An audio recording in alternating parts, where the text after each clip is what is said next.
নবুয়তের 13তম বর্ষে মদিনায় 70 জন পুরুষ আর 2 জন মহিলা, মোট 72 জন মুসলমান। কথা বুঝে থাকলে বলেন তো কয়জন? মোট 72 জন মুসলমান বায়াত গ্রহণ করেন, মিনার পর্বতাংশে বায়াত গ্রহণ করেন। বায়াত অংশকালে একজন সাহাবী ছিলেন হযরত আব্দুল্লাহ ইবনে রাওয়াহ রাদিয়াল্লাহু তাআলা আনহু। বললেন, ইয়া রাসূলুল্লাহ, আমরা সকলে পড়ি সাল্লাল্লাহু আলাইহি ওয়াসাল্লাম। হযরত আব্দুল্লাহ ইবনে হুযায়ফা রাদিয়াল্লাহু তাআলা আনহু বললেন, ইয়া রাসূলুল্লাহ, আপনার সম্পর্কে এবং আল্লাহর সম্পর্কে যদি কোনো শর্ত থাকে তাহলে সেইটা প্রকাশ করা হোক। আমার আপনার নবী, বিশ্ব নবী মুহাম্মদুর রাসূলুল্লাহ সাল্লাল্লাহু আলাইহি ওয়াসাল্লাম বলেন, ও আব্দুল্লাহ ইবনে রাওয়াহ, আমার আল্লাহর পক্ষ থেকে 1 নম্বর ফয়সালা, 1 নম্বর শর্ত হলো আমার আল্লাহকে ছাড়া অন্য কারো ইবাদত করা যাবে না। কথা বুঝে থাকলে বলেন তো ইবাদতের মালিক কে? আর একটু আওয়াজ দিয়ে বলেন, ইবাদতের মালিক কে?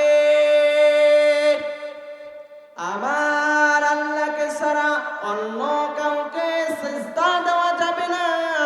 কিন্তু আপনার আশেপাশে একটু লক্ষ্য করে দেখুন, এই মজলিসে এমন লোক আছে, এই দেশে এমন লোক আছে যারা মসজিদের জিন্দেগিতেও সিজদা দেয় না, কিন্তু পীরের মাজারে গিয়া সিজদা দেয়। এমন লোকের সংখ্যা আছে না নাই?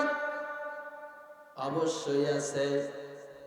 এই জন্য রাসূল সাল্লাল্লাহু আলাইহি ওয়াসাল্লাম বায়াত অংশকালে 1 নম্বর আদেশ দিলেন, 1 নম্বর শর্ত দিলেন, যদি ইবাদত করতে হয় একজনের ইবাদত চলবে।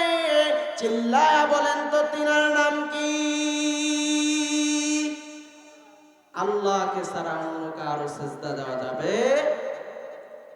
এইবার হযরত আব্দুল্লাহ ইবনে রাওয়াহ রাদিয়াল্লাহু তাআলা আনহু বললেন, ইয়া রাসূলুল্লাহ, আমরা সকলে পড়ি সাল্লাল্লাহু আলাইহি ওয়াসাল্লাম। তিনি বলতেছেন, এবার আপনার ব্যাপারে শর্ত কি? আপনার ব্যাপারে শর্ত দিয়ে দেন। রাসূল সাল্লাল্লাহু আলাইহি ওয়াসাল্লাম নিজের ব্যাপারে শর্ত দিলেন, তোমরা তোমাদের জানকে যেইভাবে হেফাজত করো, তোমাদের মালকে যেইভাবে হেফাজত করো, তোমাদের সন্তানদেরকে যেইভাবে হেফাজত করো, আমি রাসূলকে সেইভাবে হেফাজত করা লাগবে।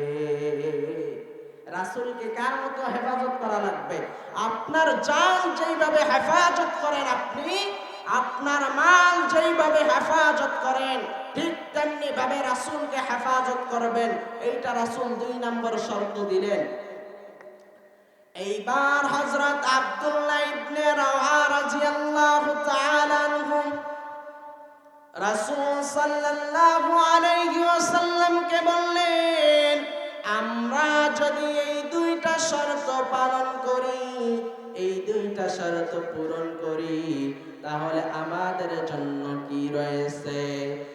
আল্লাহর নবী, বিশ্ব নবীজি বললেন, তোমরা যদি এই 2টা শর্ত পূরণ করতে পারো, মানতে পারো, তাহলে তোমাদের জন্য জান্নাত রয়েছে। একবার চিৎকার মেরে বলেন না আল্লাহু আকবার। কি রয়েছে? জান্নাত রয়েছে। এই ব্যাপারে রব্বুল আলামিন আয়াত নাযিল করে দিলেন, ইন্নাল্লাহা ইশতারা মিনাল মুমিনিনা আনফুসাহুম ওয়া আমওয়ালাহুম বিআন্না লাহুমুল জান্নাহ। আল্লাহ তাআলা আয়াত নাযিল করলেন, মুমিনদের জান আর মুমিনদের মাল আল্লাহ রাব্বুল আলামিন ক্রয় করে নিয়েছেন জান্নাত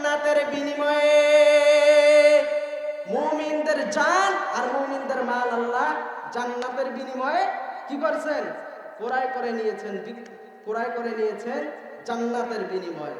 তাহলে আমরা যদি আমাদের জানকে উৎসর্গ করি আল্লাহর রাস্তায়, আমাদের মাল যদি উৎসর্গ করি আল্লাহর রাস্তায়, এর বিনিময়ে আল্লাহ রাব্বুল আলামিন আমাদেরকে জান্নাত দিবেন।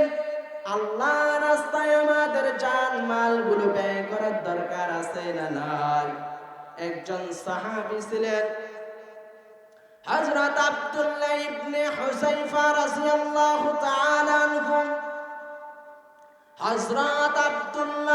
হযরত ওমর রাদিয়াল্লাহু তাআলা আনহুর নেতৃত্বে একদল মুসলমানকে হযরত আব্দুল্লাহ ইবনে হুযায়ফা সহকারে রোমের দিকে পাঠায় দিলেন।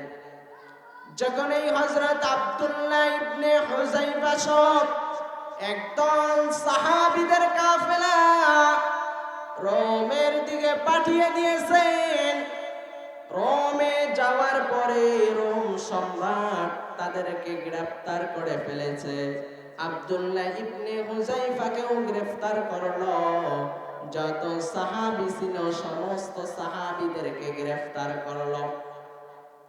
গ্রেফতার করবার পরে হযরত আব্দুল্লাহ ইবনে হুযায়ফা রাদিয়াল্লাহু তাআলা আনহু এবং সাহাবীদেরকে নিয়ে রোম সম্রাটের কাছে চলে গেলেন।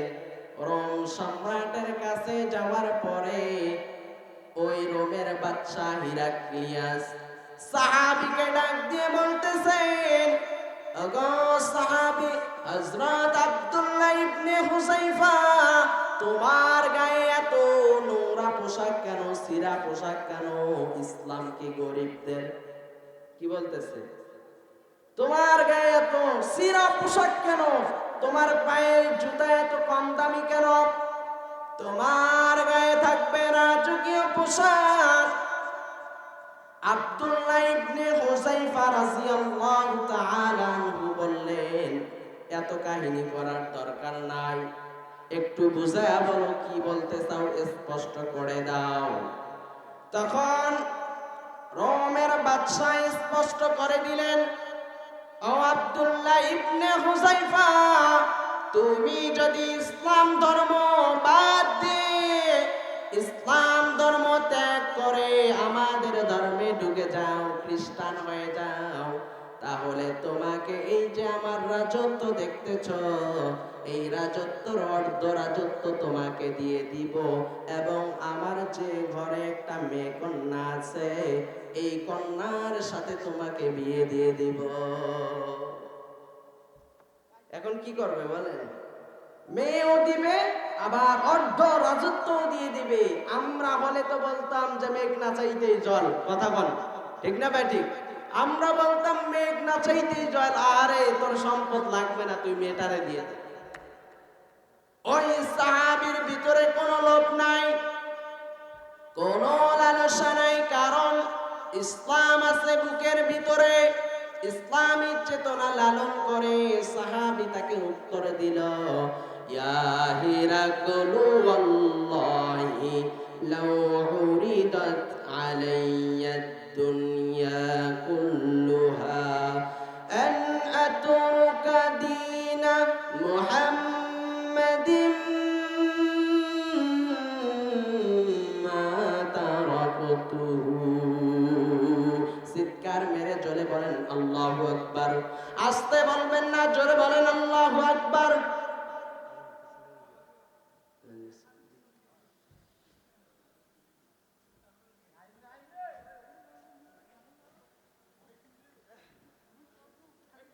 এখানে আজান দিবেন।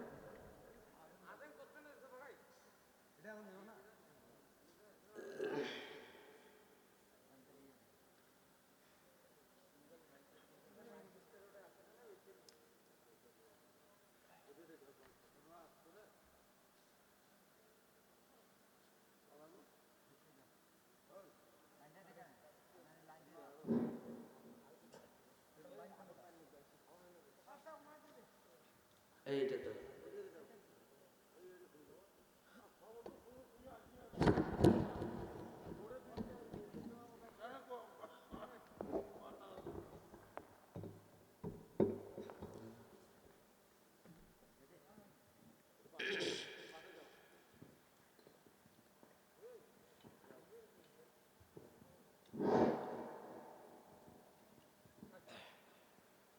الله أكبر الله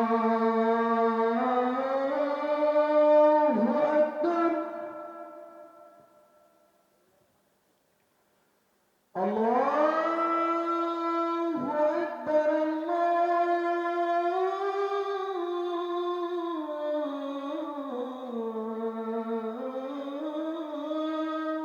أكبر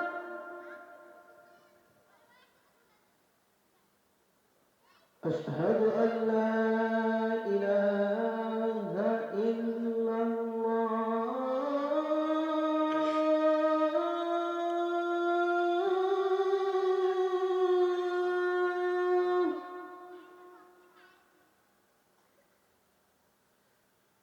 أشهد أن لا إله إلا الله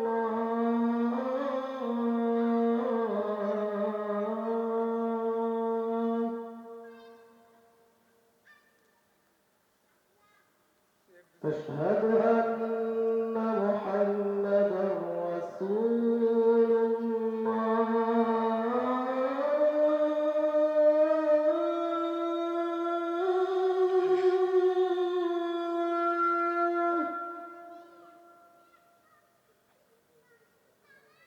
أشهد أن محمدا رسول الله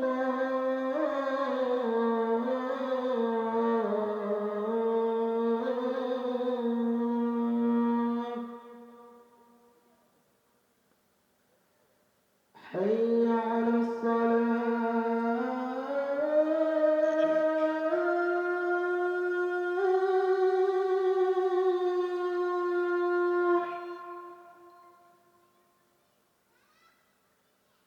حي على الصلاة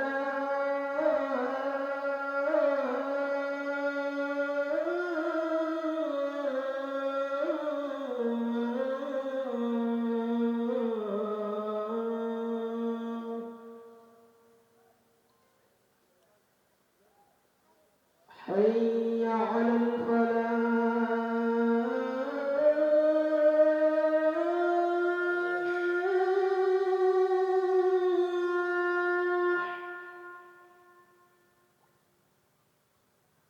حي على الفلاح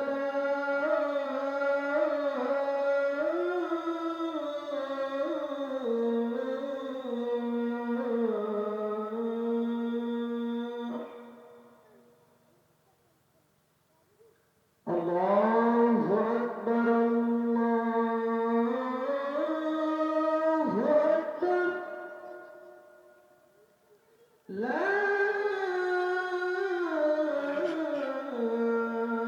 إله إلا الله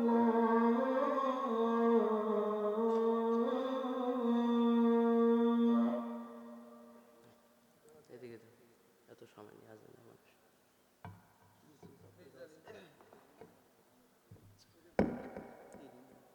এদিকে দিয়ে দাও, ওই সিস্টেমে ছিল তো।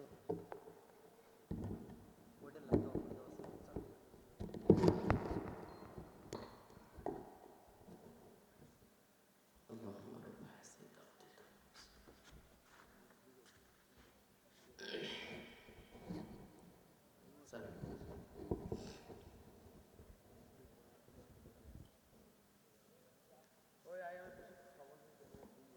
আলহামদুলিল্লাহ, আপনাদের মনে আছে তো নাকি? বাদশাহ রাজত্বের লোভ দেখালো এবং তার কন্যা সন্তানকে তার সাথে দিয়ে দিতে চাইলো। কেন? সে যেন মুসলমান থেকে খ্রিস্টান হয়ে যায়। সেই আব্দুল্লাহ ইবনে হুযায়ফা রাদিয়াল্লাহু তাআলা আনহু তিনি উত্তর দিলেন, ইয়া হিরাকলু ওয়াল্লাহি লাউ উরিদাত আলাইয়া দুনিয়া কুল্লুহা আন আতরুকা দীন মুহাম্মাদিন মা তারাকতুহু। হযরত আব্দুল্লাহ ইবনে হুযায়ফা রাদিয়াল্লাহু তাআলা আনহু জবাব দিলেন, হে রোম সম্রাট, হে গাধা সম্রাট, তুমি শুধু এই অর্ধ রাজত্ব নয়, বরং গোটা দুনিয়া যদি আমার পায়ের নিচে এনে ফেলাও আর আমাকে যদি বলো, ও আব্দুল্লাহ ইবনে হুযায়ফা, মুহাম্মাদের ধর্ম বাদ দাও, মুহাম্মাদের ধর্ম থেকে বের হয়ে আসো, খ্রিস্টান হয়ে যাও, এরপরও আমি আব্দুল্লাহ ইবনে হুযায়ফার পক্ষে মুহাম্মাদের ধর্ম বাদ দেওয়া সম্ভব। তোমাদের মতোই যুবক, দেখো কেমন ঈমান। এরপরে রাজা তখন সমস্ত সিপাহীদেরকে বললেন, এই ব্যাটারে এইভাবে কোনো কাজ হবে না, এর ধর্মান্তরিত করার জন্য ফাঁসির কাস্টে ঝুলানো লাগবে। ফাঁসিও রেডি করলেন, সমস্ত সাহাবাকে তাদের সামনে নিয়ে গেলেন। ফাঁসির কাস্টের সামনে যখন নিলেন, ফাঁসির কাস্টের সামনে নেওয়ার পরে দেখে আব্দুল্লাহ ইবনে হুযায়ফার মুখে কোনো দুশ্চিন্তার ভাব নাই। আব্দুল্লাহ ইবনে হুযায়ফা রাদিয়াল্লাহু তাআলা আনহুর মুখে জল করে হাসি ভেসে আসতেছে। তখন রোম সম্রাট বলতেছে, আব্দুল্লাহ ইবনে হুযায়ফা মানুষ মরণের সময় কান্না করে, ফাঁসির দড়ি সামনে রেডি, আর তুমি হাসতেছো কেন? ব্যাপারটা কি, কারণটা কি? তখন আব্দুল্লাহ ইবনে হুযায়ফা রাদিয়াল্লাহু তাআলা আনহু বলেন, হে পাগল সম্রাট, রোম সম্রাট, হে জালিম সম্রাট, তুমি তো আমার দেহকে শুধু শাস্তি দিতে পারবে, যেই দেহটা ধ্বংস হয়ে যাবে একদিন, এই দেহটাকে তুমি শাস্তি দিতে পারবে, কিন্তু আমার ভিতরে যেই রূহ, আমার ভিতরে যেই আত্মা, আমার ভিতরে যেই প্রাণটা আছে, এই প্রাণটা চলে যাবে জান্নাতে। আল্লাহু আকবার বল, আল্লাহু আকবার বলেন না ভাই, হার্টের রোগ দূর করে দেবে আল্লাহ। আল্লাহু আকবার বলেন। সাহাবীর এই কথা শোনার পরে রোম সম্রাট বলতেছে, এই ব্যাটারে ফাঁসির কাস্টেও দেওয়া হবে না, তার সামনে তোমরা সকল মিলে একটা ডেক, বড় একটা ডেক রেডি করো। রেডি করার পরে ওই ডেকের মধ্যে তেল ছেড়ে দাও, গরম তেল। তেলকে উত্তপ্ত গরম করা হলো। তেল যখন গরম হয়ে গিয়েছে, গরম হওয়ার পরে আব্দুল্লাহ ইবনে হুযায়ফার সামনে একজন সাহাবীকে ওই তেলের ডেকের সামনে ছেড়ে দিয়েছে। আব্দুল্লাহ ইবনে হুযায়ফার সামনে একজন সাহাবীকে যখন তেলের ডেকের মধ্যে ছেড়ে দিয়েছে, গোশতগুলো খসে একদিকে গিয়েছে, হাড্ডিগুলো একদিকে গিয়েছে, সাহাবী শহীদ হয়ে গিয়েছে। আব্দুল্লাহ ইবনে হুযায়ফার চোখে পানি চলে আসলো। রোম সম্রাট বলতেছে, তুমি কি মৃত্যুর ভয়ে কাঁদছো নাকি? তোমার মন নরম হয়েছে নাকি? আব্দুল্লাহ ইবনে হুযায়ফা বললেন, ওয়াল্লাহি ওয়াল্লাহি মা বাকাইতু খাওফান ওয়ালাকিন্নী বাকাইতু লিআন্নানি নাফসান ওয়াহিদাতান ওয়া কুনতু আওয়াদ্দু আন ইয়াকুনা মিআতা নাফসিন। আল্লাহু আকবার, জোরে বল। আব্দুল্লাহ ইবনে হুযায়ফা বলতেছে, আমি মৃত্যুর ভয়ে কাঁদছি না, আমি কাঁদছি এই হতাশ হয়ে যে আল্লাহ আমার কেবলমাত্র একটা প্রাণ, একটা আত্মা, আমার একটা জীবন দিয়েছ। আহারে, আমার যদি 100টা জীবন থাকতো, সব জীবনগুলো এক এক করে আমি আল্লাহর রাস্তায় উৎসর্গ করে দিতাম। কার রাস্তায়? আল্লাহর রাস্তায় উৎসর্গ করে দিতে পারতাম। এই জন্য আমি কাঁদতেছি, আমি মৃত্যুর ভয়ে কাঁদতেছি না। পাগল সম্রাট মনে করছে মৃত্যুর ভয়ে কাঁদছে। যখন দেখতেছে ফাঁসি দেওয়াও হয় না, তেলের ডেক সামনে, তাও ভয় পায় না। এইবার তিনি বললেন, সব কৌশল যেখানে শেষ, নারীর কৌশল ওইখানে শুরু। কথা কোন ঠিক না বেটি? যেইখানে পৃথিবীর সমস্ত কৌশলগুলো পরাজয়, সেইখানে নারীর ক্ষমতা শুরু হয়ে যায়। কথা বল, সেইখানে কার ক্ষমতা শুরু হয়? নারীর ক্ষমতা শুরু হয়ে যায়। তখন রোম সম্রাট রাজ্যের ভিতরে সব থেকে সুন্দরী, সব থেকে রূপবতী নারীকে রেডি করলো। রেডি করার পরে বলল, আব্দুল্লাহ ইবনে হুযাইফার একটা ঘরে ঢুকাও, ঢুকানোর পরে তালাবদ্ধ করে দাও, আর এই মহিলাকে তার ঘরে ঢুকায়া দাও। যখন আব্দুল্লাহ ইবনে হুযাইফা রাদিয়াল্লাহু তাআলা আনহুকে নারী সহকারে একটা ঘরে বন্দি করে দিয়েছে, একটা ঘরে আটকায়া ফেলেছে। সম্রাট মনে করেছে যে এইখানে সবার ক্ষমতা শেষ, সবার কৌশল শেষ, সেইখানে তো নারীর কৌশল শুরু। এইবার নারী খেলা দেখাবে। কি দেখাবে? খেলা দেখাবে। 3 দিন পর্যন্ত এক ঘরে আটকায় রাখলো। 3 দিন পর্যন্ত রাখার পরেও আব্দুল্লাহ ইবনে হুযাইফা রাদিয়াল্লাহু তাআলা আনহু ওই মহিলার দিকে একবারও তাকায় নাই। আল্লাহু আকবার। আমরা যদি একজন যুবক আর একজন যুবতীকে 1 ঘন্টার জন্য একটা রুমের ভিতরে আটকায় দেই, আল্লাহ না জানে কিয়ামত এসে যায়, কি হবে? কেমন ঈমান ছিল তোমাদের মতোই যুবক? কেমন ঈমান ছিল যুবকের? বাদশার দরবারে রানীকে ওই মহিলাটাকে আনা হলো। আনার পরে মহিলাটাকে জিজ্ঞেস করা হলো, আব্দুল্লাহ ইবনে হুযাইফা তোমার সাথে কোনো খারাপ কাজ করেছে নাকি? তখন বলতেছে, না না। কেমন মানুষের কাছে পাঠিয়েছেন? ইয়া হিরাকুলু আরসালতানি ইলা বাশারিন আও ইলা হাজারিন। হে রোম সম্রাট, আপনি আমাকে মানুষের কাছে পাঠিয়েছেন নাকি পাথরের কাছে পাঠিয়েছেন? পাথর তো গস্তে গস্তে ক্ষয় হয়, মানুষ ক্ষয়।